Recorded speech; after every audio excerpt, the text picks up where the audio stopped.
pecado? Eu não sei. Você não sabe? É quando joga comida fora. Coisa que Jesus... É O que é? não pode jogar comida fora. Jogar comida fora, Não pecado. pode desperdiçar. Desperdiçar as coisas. O que mais? Falar palavrão. O que mais? Não pode jogar água. Não pode bater no outro. Bater no outro. Não pode deixar água soltar nos venenos. Isso, água fermentada. Não mentira. Não desobedecer. Não desobedecer quem? Não fazer mentira. Vai. O que mais? Não fazer mentira. O quê? Não pode não mentir. Não pode falar mentira. Vocês viram que o rapaz, o nosso amigo lá, ele ficou livre da cadeira? Quando é que ele ficou livre do pecado?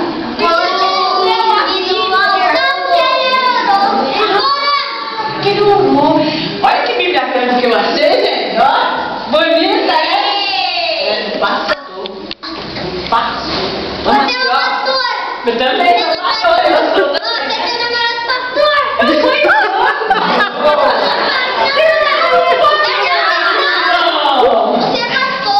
Eu sou pastora. Vamos lá.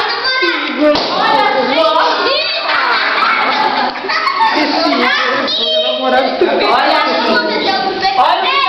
Agora escuta aqui o que está escrito. Ó. Eu vou ler a Bíblia aqui, ó.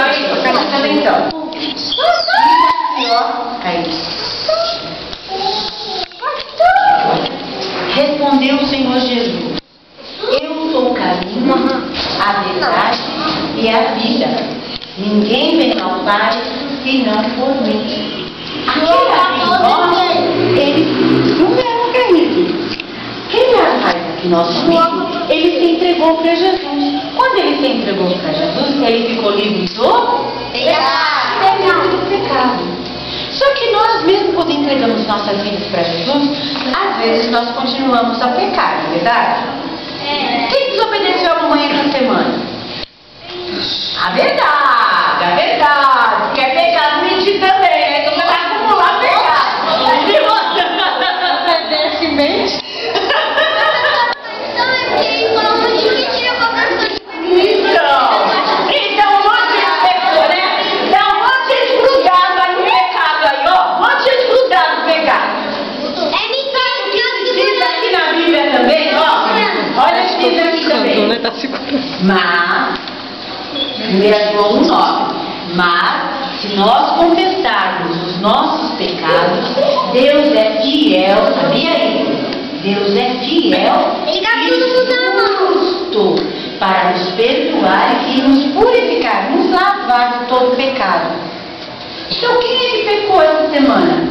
E está arrependido? Quer falar para Deus, me perdoa, Senhor? Eu confesso que essa semana eu